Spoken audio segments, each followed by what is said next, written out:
Computer Science Class 11, Chapter Number 2, Short Response Questions.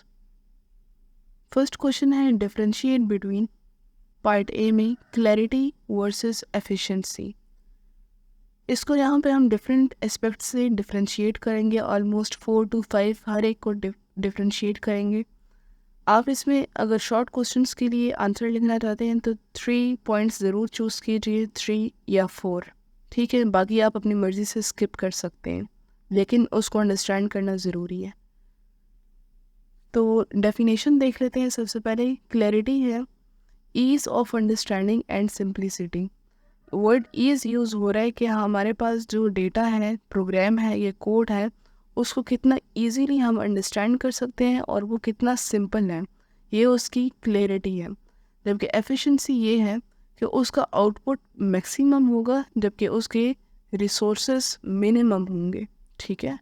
Efficiency इसी पे work करती है कि उसके जो रिजल्ट्स हैं, जो आउटपुट है, वो मैक्सिमम हो।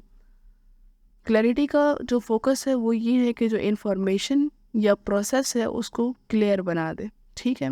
क्लियर से क्लैरिटी याद रखना है। क्लैरिटी का मेन फोकस ही इन्फॉर्मेशन और प्रोसेस को क्लियर बनाना है, जबकि एफिशिएंसी का जो मेन फोकस है वो ये है कि आप रिज़ल्ट कितनी क्विकली अचीव करते हैं और वो कितने कॉस्ट इफ़ेक्टिव हैं। जितने क्विकली होंगे और जितने कॉस्ट इफ़ेक्टिव होंगे उतना वो प्रोसेस एफिशिएंट होगा। ऑब्जेक्टिव इसका है इंश्योर एक्यूरेट कॉम्प्रिहेंशन, ठीक है। एक्यूरेट होना चाहिए, क्लियर होना चाहिए। जबकि एफिशिएंसी का है optimise performance and resource use. Performance को ऑप्टिमाइज करते हैं और रिसोर्स यूज़ को। मेजरमेंट है फीडबैक ऑन अंडरस्टैंडिंग, ठीक है, क्लियरिटी। जबकि इसमें क्या मैटर करता है, जैसे कि टाइम, कॉस्ट और रिसोर्सेज जिन पर वो वर्क कर रहे हैं, एफिशिएंसी उस पर डिपेंड करती है, ठीक है। इम्पैक्ट इसका है कि एरर्स को रिड्यूस कर देता है। क्लैरिटी में एरर्स रिड्यूस हो जाते हैं और जो यूज़र का एक्सपीरियंस है वो इम्प्रूव हो जाता है। जबकि एफिशिएंसी में कॉस्ट लोअर हो जाती है, ठीक है। कॉस्ट लोअर होती है, जितना एफिशिएंट होता है प्रोसेस उतना कॉस्ट उसकी लोअर होती है और प्रोडक्टिविटी उसकी इंक्रीज्ड होती है।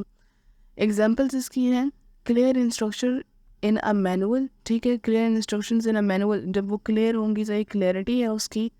और एफिशिएंसी क्या है कि वो कितना फास्ट है और उसकी प्राइस कितनी कम है, कितना वो कॉस्ट इफेक्टिव है प्रोडक्शन प्रोसेसेस। इनमें से आप कोई भी 3 to 4 पॉइंट्स चूज कर सकते हैं। नेक्स्ट है abstraction versus pattern recognition. Definition ही है simplifying complex system by focusing on key features, ठीक है। एब्स्ट्रक्शन में हम लोग कॉम्प्लेक्स जो सिस्टम होते हैं उनको सिंप्लीफाई करवाते हैं, उसके की फीचर्स पर ये डिपेंड करता है। जबकि पैटर्न रिकग्निशन ये है कि रेगुलरिटीज़ और जो स्ट्रक्चर्स हैं डेटा में उसको आइडेंटिफाई करते हैं। फोकस इसका है managing complexity by creating simplified model. Complexity को सिंप्लीफाई करता है किससे, मॉडल्स क्रिएट करके। जबकि ये डिटेक्ट करता है और उसको फिर क्लासिफाई करता है रिकरिंग पैटर्न्स। रिकरिंग मतलब जो बार बार हो रहे होते हैं, ठीक है, उनको वो क्लासिफाई करते हैं। ऑब्जेक्टिव इसका है to create manageable and understandable representation. वो मैनेजेबल भी हो और बड़ी बात ये है कि वो अंडरस्टैंडेबल भी हो। जबकि इसका ऑब्जेक्टिव है to recognise the interpret data trends और मोटिव्स। एप्लीकेशन का मतलब है कि एक मॉडल कहाँ पर अप्लाई हो रहा है, इसका डेली लाइफ में यूज़ क्या है। एप्लीकेशन और यूजेस तकरीबन एक ही चीज़ है और ये आपसे शॉर्ट क्वेश्चंस में इसी वर्ड्स को यूज़ करके क्वेश्चन किया जा सकता है। तो इसको हम जहाँ पर अप्लाई कर सकते हैं, ये जो इसकी एप्लीकेशन है वो है सॉफ्टवेयर को डिज़ाइन करने में और सिस्टम को मॉडल करने में। जबकि इसकी एप्लीकेशन है किसी भी इमेज या स्पीच यानी वॉइस उसको रिकग्नाइज करने के लिए और डेटा एनालिसिस करने के लिए। एग्जाम्पल इसकी है high level system design ignoring implementation details. System को हाई लेवल पर डिज़ाइन तो कर दिया लेकिन उसकी इम्प्लीमेंटेशन डिटेल्स को, इम्प्लीमेंट करने की डिटेल को इग्नोर कर दिया। आइडेंटिफाइंग अ फेस किसी भी फेस, इमेज, स्पीच को रिकग्नाइज करना, आइडेंटिफाई करना किस चीज़ से, उसके फेशियल फीचर्स से। ये एक इसकी एग्जांपल है। नेक्स्ट पार्ट है इसका pseudo code versus control structure. Pseudo code और कंट्रोल स्ट्रक्चर में भी हम लोगों ने इसी तरह से डिफरेंस बताना है। इसको लोग सूडो भी कहते हैं, पता नहीं क्यों, आपने नहीं कहना, ये सूडो है, ठीक है। सूडो का नॉर्मली मतलब ये है कि स्टैंडर्ड का नहीं होता, जिस स्टैंडर्ड पर आप काम कर रहे होते हैं उसका नहीं होता, अंडरस्टैंडेबल नहीं होता, और बहुत सारे प्रॉब्लम्स होते हैं उसमें, ठीक है। डेफिनेशन इसकी यही कि इनफॉर्मल ह्यूमन रीडेबल होते हैं वो, यानी कि कंप्यूटर रीडेबल नहीं होते। एल्गोरिथम डिज़ाइन होते हैं। Control structure constructs that control program flow, ठीक है। ये कंस्ट्रक्ट करता है वो प्रोग्राम कंट्रोल को जो प्रोग्राम फ्लो में होता है। इसका पर्पस है आउटलाइन लॉजिक क्लियरली, किसी भी लॉजिक को वो आउटलाइन करता है, ठीक है, आउटलाइन देता है उसकी क्लियरिटी के साथ। जबकि कंट्रोल स्ट्रक्चर का पर्पस है इम्प्लीमेंट करना। ये इसका डिफरेंस है कि इसमें आउटलाइन है और इसमें इम्प्लीमेंटेशन है, लॉजिक इन कोड। एग्जाम्पल इसकी है इफ़ कंडीशन देन एक्शन। पहले आपको कोई सी भी कंडीशन देंगी, इफ़ देन आपको उस पर कोई एक्शन लेना होगा कि किस तरह से आप उसको सही कर सकते हैं। इसमें इफ़, फॉर और वाइल जो लूप्स हैं ये सारे यूज़ होते हैं। नेक्स्ट है data structures versus control structures, ठीक है। तो इसको भी हम डिफरेंट एस्पेक्ट से देखेंगे। डेफिनेशन देखेंगे सबसे पहले। डेटा स्ट्रक्चर में ये है कि आप कितने तरीक़ों से किसी को और डेटा को ऑर्गेनाइज कर सकते हैं और उनको स्टोर कर सकते हैं एफिशिएंटली यानी उसमें एरर रिड्यूस हो और उसकी क्वालिटी अच्छी हो। वेज टू ऑर्गेनाइज या सॉर्ट आउट, इंडेक्सिंग कर देना एक तरह से उसकी, and store data efficiently. Control structures क्या है? Constructs that control the flow of program execution. Purpose इसका है to efficiently store and retrieve data. Data structure में हम लोग एफिशिएंसी पर ज़्यादा वर्क करते हैं एंड रिट्रीव डेटा, जबकि कंट्रोल स्ट्रक्चर में direct the sequence of operations in code. हम ऑपरेशन जो सीक्वेंस है, ठीक है, एक ऑपरेशन भी सीरीज़ में ही होते हैं ना, उस सीक्वेंस को डायरेक्ट करना या डायरेक्शन देना किसी भी कोड में। इसका यूजेज क्या है? To store and access data efficiently. Then दोबारा एफिशिएंटली का वर्ड आ गया है, ठीक है। डेटा को स्टोर करना और एक्सेस यानी उस तक पहुंचना एफिशिएंटली, किसी भी एरर के बगैर। Use to execute based on conditions and loops. इसमें कंडीशंस और लूप्स पे ये बेस करता है, कोड बेस करता है। नेक्स्ट है algorithm versus pseudo code. Aspects हम इसके भी डिफरेंट देखेंगे, जैसे कि डेफिनेशन, पर्पस, फॉर्मेट, ठीक है। तो एल्गोरिथम क्या है? स्टेप बाय स्टेप मेथड है, ठीक है। सूडो कोड को हम पहले भी अभी डिस्कस कर चुके हैं, तो अभी हम एल्गोरिथम को देखेंगे कि ये स्टेप बाय स्टेप मेथड है कि आपको पास ऑब्जर्वेशन, उस पर टेस्टिंग, देन क्वेश्चंस एंड उस पर रिसर्च, फिर आप जाकर कोई थ्योरी देते हैं, हाइपोथेसिस देते हैं, ठीक है। तो एल्गोरिथम जो है वो कंप्लीट सीरीज़ में होता है, ठीक है, एकदम से आप उसको सॉल्व नहीं कर सकते। जबकि सूडो कोड क्या है? वही इनफॉर्मल, ह्यूमन रीडेबल और एल्गोरिथम डिस्क्रिप्शन है।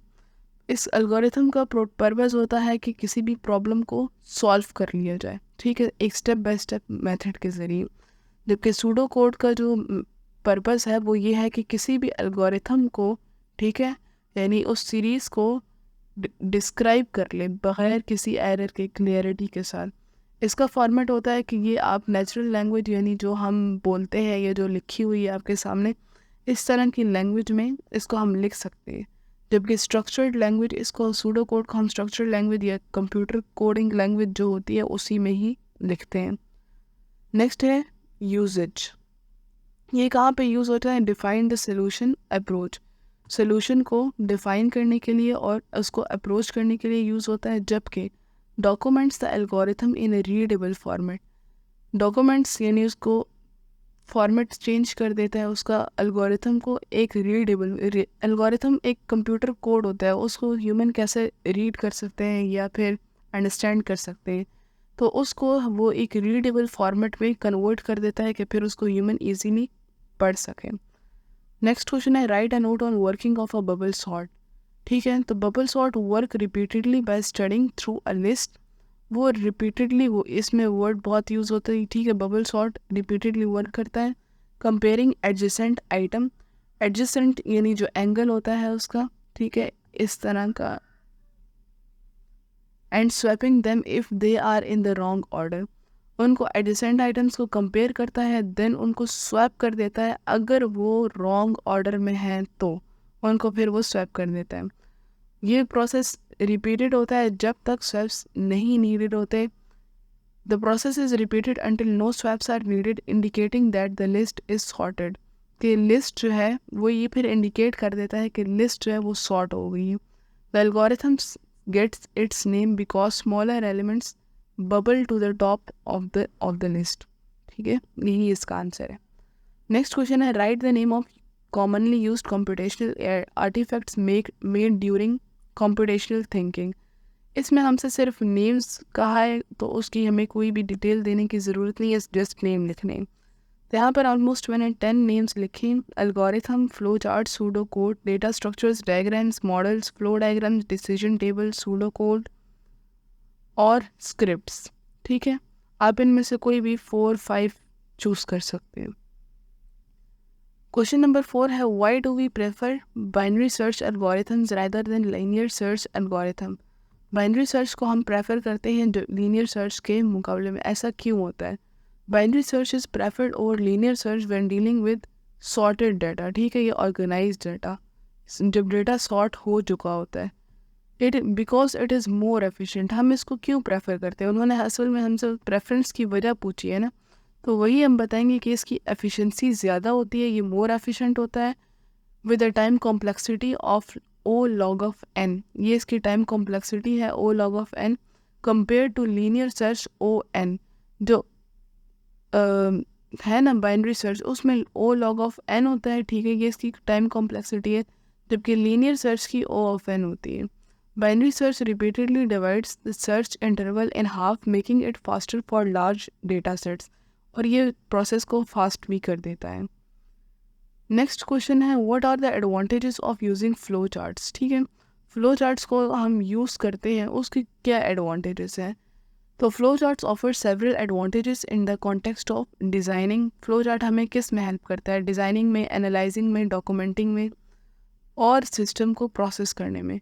अब उनके जो की बेनिफिट्स हैं या एडवांटेजेस हैं वो है क्लैरिटी और visualization, process documentation, problem solving. हम प्रॉब्लम को सॉल्व करने के लिए भी उसको फ्लो चार्ट में लिख सकते हैं। डीबगिंग एंड टेस्टिंग, कम्युनिकेशन के लिए बहुत इंपॉर्टेंट है। Training and on boarding, decision making और डिसीजन पॉइंट्स को भी हम फ्लो चार्ट्स के ज़रिए एक्सप्लेन करते हैं। ये भी मैंने 8 पॉइंट्स रख दिया, आप इसमें से भी कोई सब 4 या 5 पॉइंट्स चूज़ कर सकते हैं।